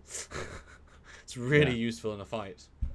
Yeah. And if you train how to use it, like most people can't do double-handed because it's dangerous, unless you train with it and get good at it and then you know how to use it. Yes. And interestingly enough, this is the same kind of lighting. You got lightning. You got the same kind of stuff that's going on with the Star Destroyers. Smoky. So, are they in orbit of this planet? Are they in the high stratosphere? Is this an asteroid or some stupid thing that's floating in a nebula that has an atmosphere for some reason? Who knows? But it's probably the same location. Yeah, I absolutely agree. I think this is him killing, defeating, proving to whoever's the gatekeeper of the Star Destroyers that he's worthy. That's my guess. Yeah. Although, keep one thing in mind, not this revealed in this one, but the Knights of Ren are back. Actually, they actually exist as a concept in this one again, as opposed to being ignored in the last one completely. Yeah. Well. Yes? No, go ahead. I was just going to talk about something else. Oh, I was just going to say that are they going to be friends with Kylo, not friends with Kylo? Do they want a different order? There's really good stuff to be done with that, especially if they're also we know they're Force sensitives. They're people that Kylo took from the Jedi temples. That's really interesting. But I like the idea that he's getting these Star Destroyers, and maybe this is Palpatine. Maybe he's hanging out there, and this is him. Palpatine's goading him to this place, and he flies into orbit, sees this massive fleet in standby mode, and then he flies down, and then he walks up to this guy with his lightsaber, saying, "Who are you?" "I am your master." I said, "No, you're not." And then he's like, "Oh no, it hurts me." And then Darth Vader comes out as a ghost and is like, "This was my master, grandfather. Yes, you will listen to him." And then he phases back into Anakin. "No, don't listen to him." And then Palpatine uses a Force choke on the Force ghost of Anakin, which looks really cool and bizarre, and it shows you how cool he is. And it turns out that Palpatine is actually a Force ghost, but he's a Force ghost inside of a clone of himself, and so he's actually more powerful than you can ever imagine, and corporeal. That's how powerful he is. Boom! That's why you get a Force ghost battle with Luke in the last bit. You get the corporeal version fight, and then the ghost fight as well, because you need a Force lightsaber fight between two ghosts, don't you? Moving right along. It'd be so stupid, it'd be great. There's a little bit of trailer fuckery going on around here, I think, because they show that scene of him firing up his lightsaber. The next scene is him approaching Rey. It looks similar because it's misty conditions, but the lighting's different. Oh God, no. It's probably two separate parts of the movie, so I just wanted to point that out. Before we get to the next scene, though, with him fighting Rey on what looks like a it's part of the Death Star, because you can see the Death Star bits in the background, I think. Yep. Jeff Jacobs puts in $5 and Jeff. says 100. Nice. Again at 150? ? Ooh, he doubts you guys can do it. You have 155 of you here. Everybody hit like. Just want to say that I would last 5 minutes with a lightsaber and less with more beams coming out. # lose limbs fast. It's true enough. True enough. You're not a Jedi, Harry. Funny. But yeah, they're fighting on some kind of component of what looks like the Death Star, because you can see wreckage behind them. So, yay, another battle between these two. They're on a Death Star turret. Yes, I was about to say, yeah, you can see the Death Star turret, which is a great visual. See, that's a great, you want the past to die, is going to a destroyed part of the past, which ironically is what the Force Awakens did too, going through the wreckage of a Star Destroyer. Both films have done it better than the second one, which tried to do it, but yet by showing old stuff. But yeah, this is Moon of Endor, Death Star 2, the fighting on it. This is a great guy. Sorry, I gotta jump in. Yeah. Dystopian guy makes a good point. Is that Kamino destroyed? I mean, we see Kamino. That's where the clone army was made. If there are clones of Palpatine, is this a possibility that this is the same planet because it's a water? I doubt it personally. I think it's from the last trailer we saw where you see parts of the Death Star in the water. That's what I think this is, but it's interesting because that was where the clone army was commissioned and created. So, although if you were Palpatine, you wouldn't leave the clone. You would have backup clone creating facilities once you bought the tech, stole the tech, killed the tech on other places. I like that though, and it would certainly be fine to say that it was destroyed, misused. They've still got that era of tech, the Death Star cannons. But I think it's fair to say it's the Death Star, given sort of the stuff outside looks like wreckage, the way it's constructed. It's not like rock. And like I say, it's a really cool visual. I mean, fighting on the wreckage of the Death Star 2, but it's terraforming the planet a bit and it's all water, and then you can go down into the destroyed bits of Death Star 2, which are destroyed, and then you can go up into this bit. It's an interesting concept. And obviously he's come after her. Now, is this the actual end of the film, climactic? We is going to fight, yo. Probably not. I think it's going to be mid-movie when she's retrieving the MacGuffin from the Death Star. Yeah. Whatever that may be. I hope could be she's going for a kyber crystal there, maybe, but then again, she's using a lightsaber, so probably not. Who knows what she's going to the Death Star for? Maybe to commune with the ghost of Palpatine, which is connected to the place where he died, and she's going to learn how to use Force lightning, and because she knows that to be a good Jedi, you need to have a good balance. You can't just be all Jedi training. You need some Sith in there as well. Who knows? Sorry, what Jedi training? Didn't get any Jedi training. The books that she read. Ah, yes. Well remembered. But yeah, I think it's mid-movie. I don't think it's the final battle. But I hope so. Although it does seem pretty climactic to fight on the Death Star too. Yeah. I mean, that's quite a cool place to fight. But again, them fighting is not that interesting. Yeah. That's not that interesting. And then we get the thing that everyone seems to have jizzed over, which is the Rey in a very different outfit, opening up a lightsaber that we saw Jedi caretakers wear or use. It's a lightsaber staff that opens up in a cool way, and the Rebels used it years ago. So it's a very existent thing. And yeah, I 100% believe this is a Force delusion to test Rey, given everything she's wearing, the vibe, even the fact that she's like next to obelisk looking things. Yeah, this is like this is her final test. I like the idea that Luke's testing her to actually train her, because he didn't want to train her in the last one, and realizes she's the last hope. He trains her first lightsaber, and then this is the cave, and she has to do a lightsaber fight, but with herself, but Sith self, which makes a lot of sense. It very much links in, and it's a great visual, and and it is her staff as a lightsaber, which links into her. She can go one of two ways. She can take the lightsaber that she has, or the staff that she has. Either one has power. But yeah, so it's a fun visual. Although I love the meme which is going around, which is as the Swiss Army knife. Swiss Army knife. Yeah, it's a bit of a daft one. I mean, but they keep trying to reinvent the lightsaber wheel, and it is technically a double bladed, which they is what Maul had all the praise for, but it's a daft double bladed. Yeah. It's like just have two and then connect them, like do some twings and you can do it much cooler than just. You can maybe do that with this one as well. You never know. Maybe Sure. they do separate. Sure. Fleetpaw Swiftback puts in $4.99 and says, "Would you like to see Rey learn walking the fine line between light and dark?" Yes, absolutely. I think that's. Oh, I got cut off. There you are. Well, what enough for noticing. Am I back? Yes, you actually cut off as you are reading the question, but I knew what you were going to say, so I was hearing the answer. Oh, well, just so they know. Yes. I was saying, yeah, that would be great, actually, because there should be balance, right? There shouldn't be one way or the other as far as the Force. It should be balanced. And if you can balance it all in one person, then that's the objective. It's like the chosen one. Yeah, it's tricky. You can never really get balance because, as Ryan Johnson shown, that every kid is a Jedi, and guess what? Some kids are dicks. Yeah. No, they missed the opportunity in Last Jedi.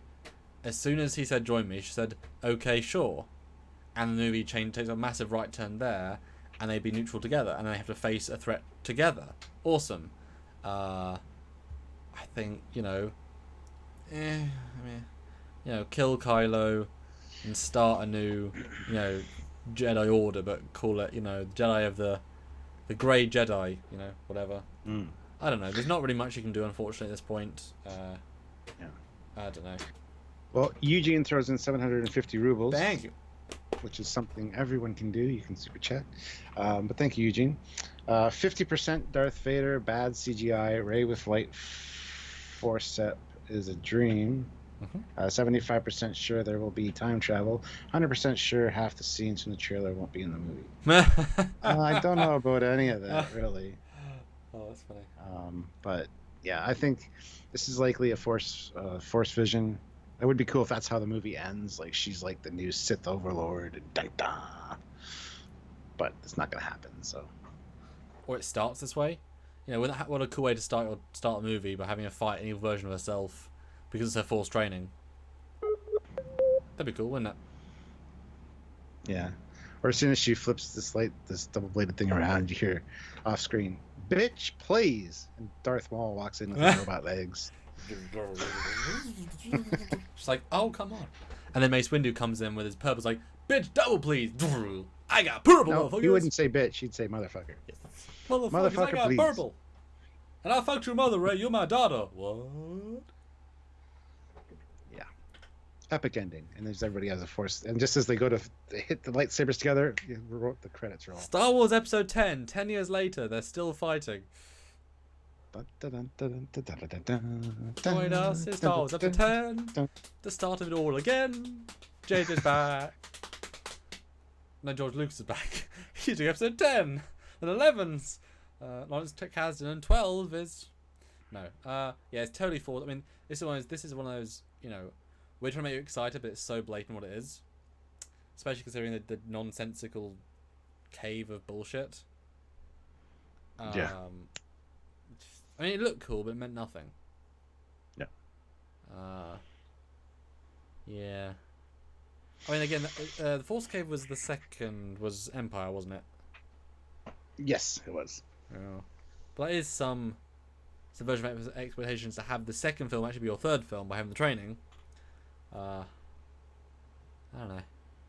Wouldn't it be great? I hope Rey loses a limb. Yeah, somebody should lose a limb in this movie. I don't. Do you think Kylo's gonna die? Because that's quite.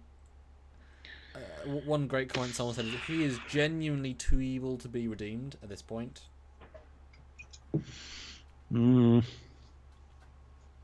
That's a good question. I'd like to see him be redeemed. Last minute, I'd like to see him save the day and have like Ben and Qui-Gon and Yoda and Luke's Force Ghost all go into him and become some kind of super Jedi, and he starts glowing like with the a Matrix. radiated blue glow. Yeah, exactly. I fear the universe. I fear the midichlorians. and he just dodges a bullet, and then he jumps into Rey, and then explodes Rey, and it's like, I see everything. Great ending. That's good. And then just launches, just flies by himself like his mum, like Mary Poppins, and then it ends, and then you get the we Star Wars Episode 10 Revelation, and then Reloaded, and Star Wars Episode 11 Revelations, and Star Wars Episode 12 unnamed Matrix 4 sequel, which is announced. Yeah, people are right. I think Kylo is probably somebody that needs to die in this one at some point. Yeah. I mean, if he kills Palpatine, that would be fun. Because I can see him dying to protect his mother if it's a Leia scene for some reason. That might be interesting, but or to kill Palpatine. Yeah. Because it's not so much. Because not even because so follow me here. If Palpatine is Snoke, then you have the "I killed you once, bitch, I'll kill you again."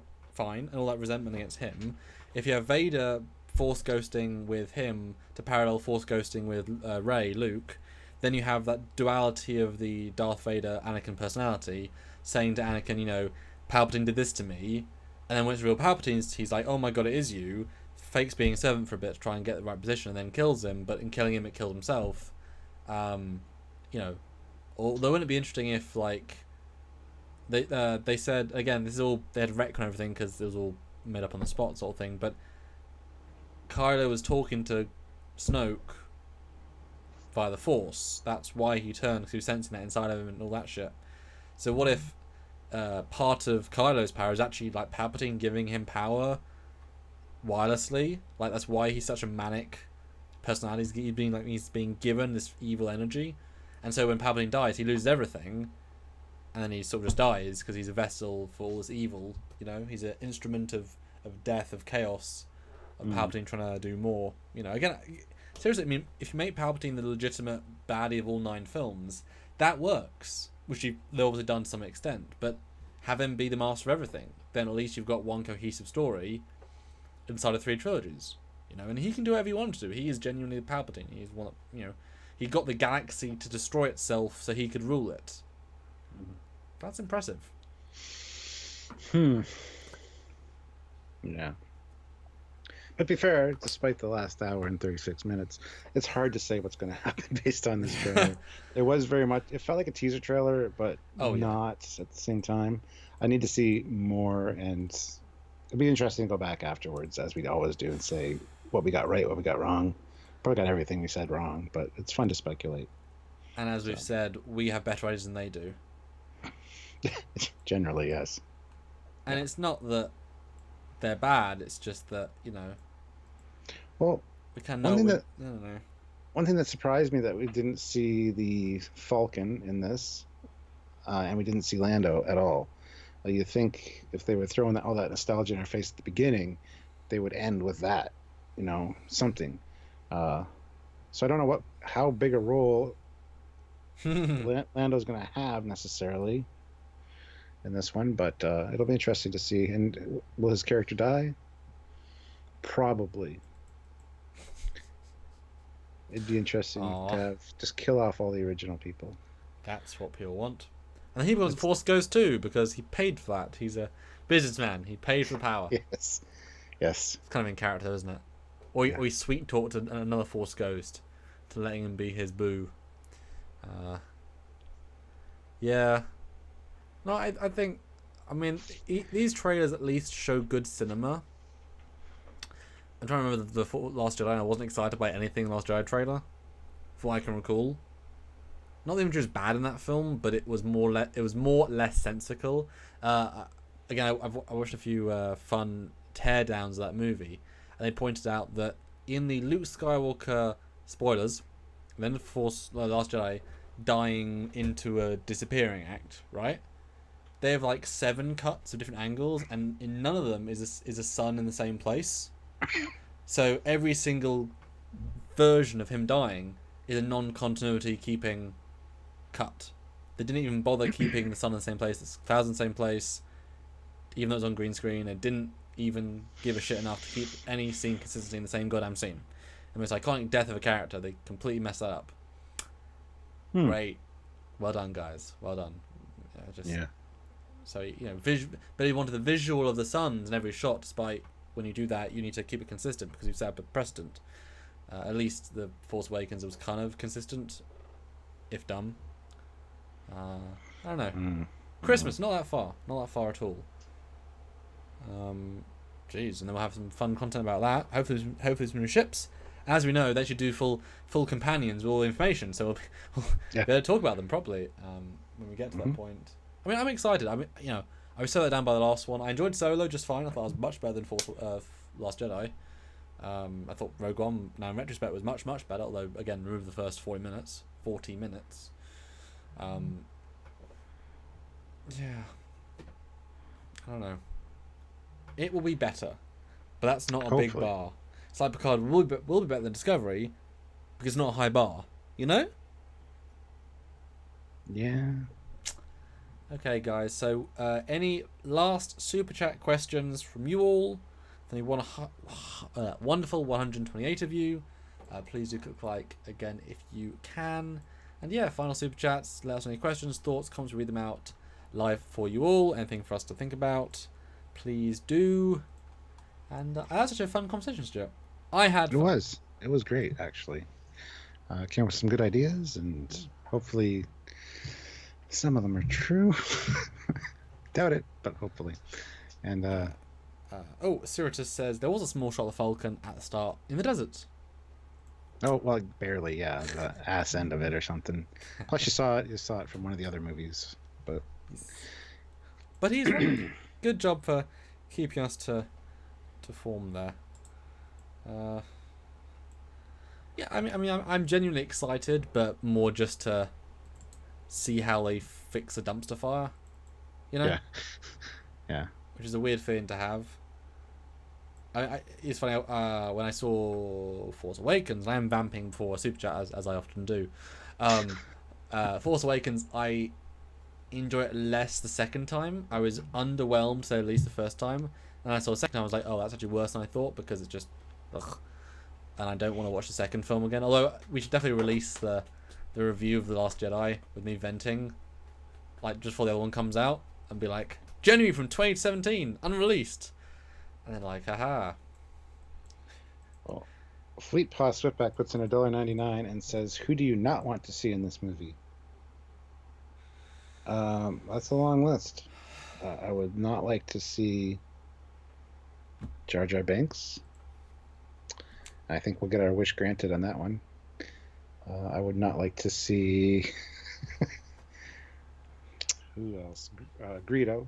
I don't think we'll see Greedo. Well, he's been dead for 40 years, but I mean, Force Ghost. Well, Kylo could have his skull, with his melted Vader helmet collection. Just kills people that knew his family. Yeah. You shot, or my dad shot you, so there's a connection there. I want your skull. I don't want to see Phasma, because she was the biggest cock tease and biggest letdown, and there's no point. Like, she's going to be in it, though. She is. I know, but there's just don't waste the time on her. And it's sad. Christie's a great actress, awesome. Every second of her is wasted in this franchise. They badly destroyed everything she means. So don't bother having her, honestly. Don't have Rose. Obviously, Rose Tico does not deserve to be in this movie. But the nice thing about having like 10 Rebellion people left, or 20, is that they all are so important contextually that if we don't see Nib Nub, because he's doing something important, Yeah. So don't have her. She's off doing something important. Just don't mention her. Don't talk about her. She's not important. It's sad because, obviously Amrak Bar should have been it. Yeah. And he was killed for no reason. Yep. Good for them. Well, Jarzia puts in $2 Canadian. Here's $2 of the dollars I won't pay to see it. It's okay. I'll see it in theater for sure. So. Yes. Well, we have to do a review. So yeah. And Jill47 puts in $5. Thank you, Jill. I'm psyched anyway, despite my past thinking that The Last Jedi ruined Star Wars for me retroactively. How does it wreck all the good stuff that you remember from Star Wars? That's what I don't get. I don't get these arguments. Just because something new comes out and it's not what you expected, you can still go back and watch the old stuff. So it's the only time that works is in Discovery's case, where it actually changes the canon retroactively. oh, now Spock is a bitch to Burnham, who's smarter and better, and it's like, oh, okay, well, that hurts Oh, now you're just viewing. burn him, and just him having a sister is. Yeah. Yeah. With something like the Rogue One, I think actively enhances New Hope. That Yeah. retroactively enhanced the film. So there's some Star Wars that can make it better, and I think this film will make the last film better. It will absolutely help the last film, because boy did that screw itself up. That was all just a forced dream that Ray was having Do it. of Do what it. could have happened. Or do what's it called? Doctor Strange it. Have Luke it cuts Luke is meditating, he's like, oh, that was the worst possible of all 59 million endings. Yes. Could have it in that universe. That's and perfect. That's the perfect way to. restarts. Yeah.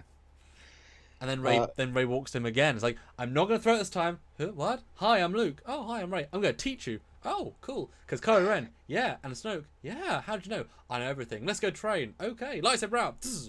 Just straight into action. Awesome. Redo. Boom, boom, boom. And my X-Wing is not Amazing. broken. And it's not in water. It's fine. Let's get out of here. Go to a forest planet because that's what the trailer shows us. Yeah. Super Coops puts in $2. Looking forward to it. Just hope they end it well. Absolutely. Eugene puts in 500 rubles. Thank you. The master in JJ recognizes the attractiveness of a mystery box. The hack in him recognizes it is so simple and cheap to leave this mystery box empty. It's Schrodinger's box. Yeah. That's a brilliant statement, Eugene. Brilliant. Derek Rankin puts in £5. Thank you very much. Please watch How It Should Have Ended, The Last Jedi on YouTube. So freaking funny. Akbar rocks. Yeah, I've watched all of those. They are amazing. The How It Should Have Ended videos. Yeah. Yeah, there's a really good Last Jedi breaking it apart and analysing. There's a great one called Every Mistake In. They're about 12 minutes each. When you actually, there's about 17 episodes, and like legit, genuine mistakes they make of either plot, character, lines, editing mistakes. It's like, oh my god, there is so many. And yes, they are nitpicks, but a nitpick problem is still a problem, in the sense like if the character said this but a film ago they said this that completely contradicts it. It's like you made a mistake. I mean, it's just a film, but you didn't watch the last film. I know he wrote the script of this film, as in Rian Johnson wrote the script for 8 before he watched 7, therefore meaning his actions in 8 were irrespective of his actions in episode 7, which tells you everything you need to know about that. What a dick. So is that the channel? Every Mistake In? No. Do you want to send you it? I mean, is that what you're... Yeah, I'm wondering what the channel name is because I'd like to subscribe to that. I usually just watch like Cinema Sins. Yeah, but those yeah, that's more of a real channel. This is more like just a guy. It's just he's really let's have a look if this is the right channel.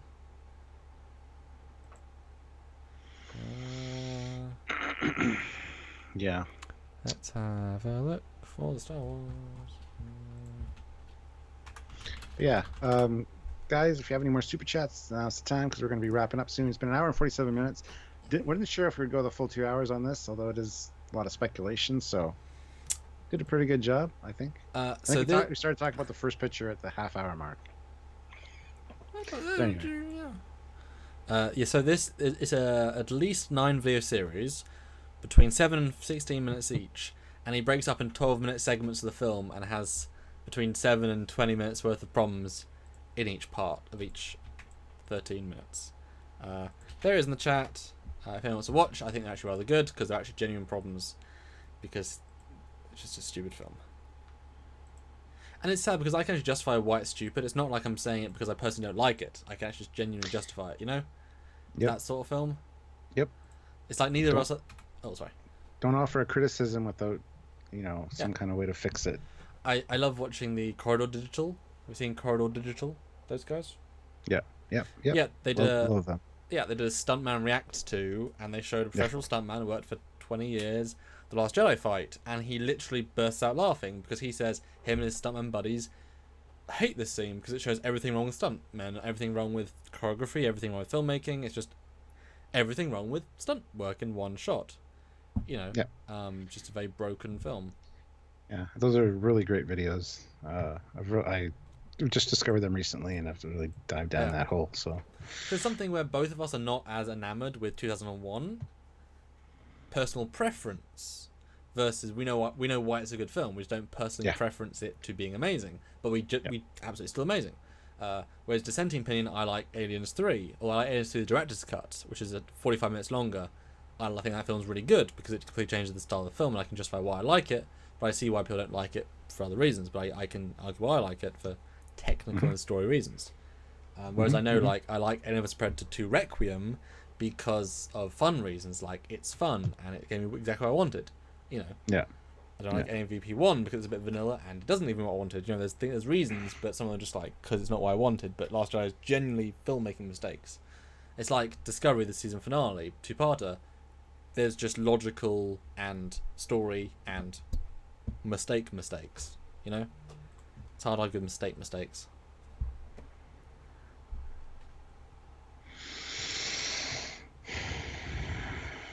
Yes. I have a lot of guilty pleasures that I just shouldn't probably like, but I like them because I do. An example? Ghost Rider and Ghost Rider Spirits of Vengeance, or Spirit of Vengeance, the movies. The second one's awful though. What did you like about? I mean, I know you know it's awful. The second one's visual effects are fantastic. The way they did Ghost Rider with this like his skull is not bright white like in the first one. It's like scarred and not scarred, scorched. It looks amazing.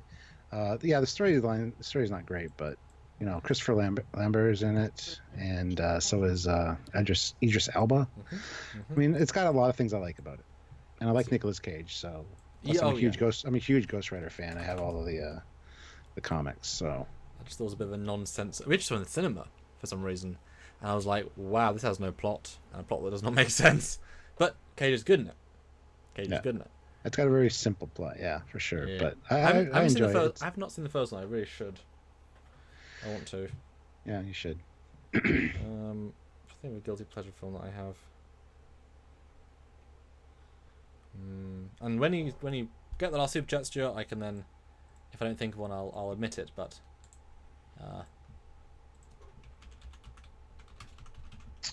I've already read the last super chat. Wondering if there's another one.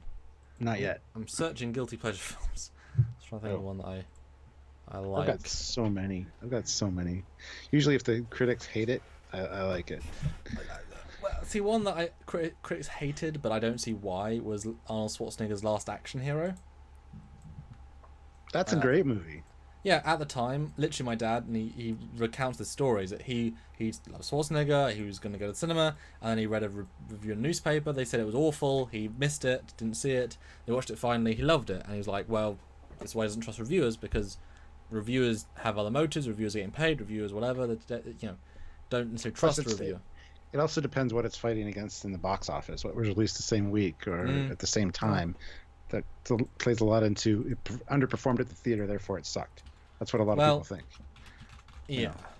I thought it was a tremendous film that's both clever, interesting, smart in a dumb way. Like, because you can have smart in a dumb way. Yeah. You know? Fleet Pass Swiftback puts in $1.99. Event Horizon is my guilty pleasure. I enjoy Event Horizon also. It's not great, but I like it. Yeah. I like what it's trying to do. I just don't think it does it that well. Yeah? Yeah. And Brian Kesterson says, Cap, I have all the original Ghost Rider motorcycle comics too, and I enjoyed it as a kid. I got into it when Dan Ketch became Ghost Rider, and then kind of retroactively went back because of the Midnight Suns had Johnny Blaze, who was the original Ghost Rider, and then I got some of the original Ghost Rider comics as well. So I got sucked in at that age. It was just the thing. So Eugene puts in 250 rubles. Yeah. Yep, Last Action Hero is awesome. It is. And Super Coops puts in £2. Starship Troopers, bad but also great. Sorry, although we should have a whole live stream on our guilty pleasures, both movies and television, and yeah. Oh, I think Starship Troopers is a almost 10 out of 10 film. Even the CGI bugs hold up today. Yeah, like that film's tremendous. It's really, really good. I think it doesn't. There's not many films of its type that beat it, in my opinion. A lot of things I don't like about Starship Troopers, but I do enjoy watching it, which is weird. That would be a good conversation. Yeah. I call it just a pleasure film. Derek Rankin puts in £5. Eric. Look up Eisenhorn TV show for a potential future sci-fi awesomeness. It's if done right. Ah, Warhammer again. Oh.